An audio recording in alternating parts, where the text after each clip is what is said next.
Greetings and well wishes, pop culture geeks. It's great to have you with me for this honest film review. I just got back from the theater, so this one is fresh off the press.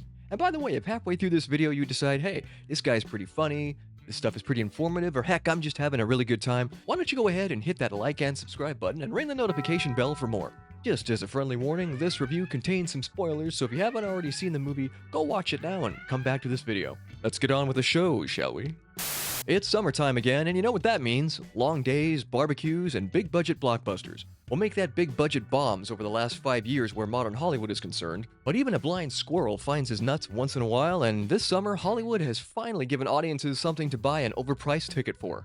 From the world of John Wick, Ballerina is the early action hit of the summer, and a surprising change of pace from the gluttony of girl boss, man-bashing flicks coming out of Tinseltown. Granted, there's plenty of men getting bashed by a girl who's most definitely a boss, but it's all done in the style of high-octane action flicks of yesteryear. It's a deeper dive into the fascinating world that lies just on the peripheral of the Baba Yaga. The ever-alluring Ana de Armas plays Eve, an orphan girl raised by the Ruska Roma syndicate who mold her into a delectable and deadly assassin.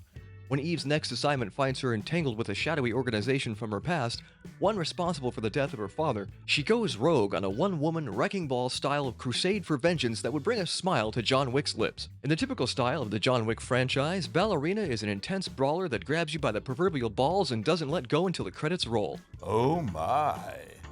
In a break from the preachy norm, this movie doesn't try to push an agenda or cram every single diverse trope under the sun into its 2-hour runtime.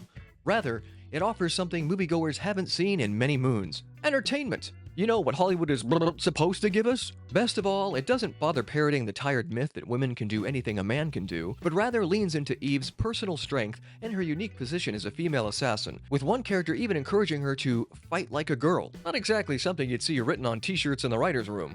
Luckily for us, fight she does, punching, kicking, crashing, and flame-throwing her way from one gratuitously fun scene to the next. Sure, you could argue she's just basically a female version of John Wick, doing what he's done far more convincingly over the last 4 installments, or that its paper-thin plot isn't exactly Shakespeare, but that doesn't make this flick any less entertaining. Of course, you can't have a movie with the name John Wick in the title and not show John Wick.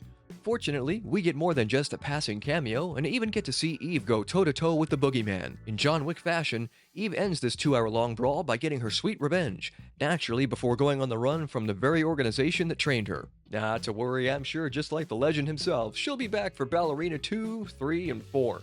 At the end of the day, I give Ballerina a solid cinema score of B-. It could be better, but it could be a whole lot worse. So what say you, movie geeks? Is Ballerina worth the ticket price? And is it a refreshing break from business as usual in Hollywood? Or is it just repackaged pulp from a tired franchise? You guys let me know what you think in the comments, and until we see each other again, you keep it nerdy. Take care.